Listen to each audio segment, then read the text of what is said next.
Sex केल्यानंतर allergy होते का? माझ्याकडे एक केस अशी आली होती, ह्युमन स्पर्मची ॲलर्जी होती, सिमेनल ॲलर्जी म्हणजे संभोग.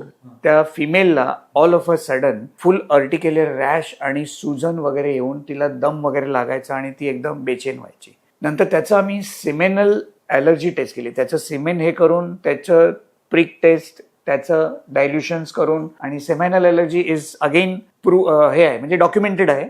तर तो अगदी असा युनिक केस आला आणि ते पण मला म्हणजे मी सगळी टेस्ट केलेली, सगळ्यामध्ये काही जास्त कुठलं सिव्हिअर पॉझिटिव्हिटी आलेली नाही, तरी तिला बरं नाही, म्हणजे कंटिन्युअस चालू आहे. आणि त्याप्रमाणे मग मी पुढे गेलो आणि त्याच्यानंतर साधारण 8 ते 10 महिन्यानंतर मग आम्हाला ते कळलं.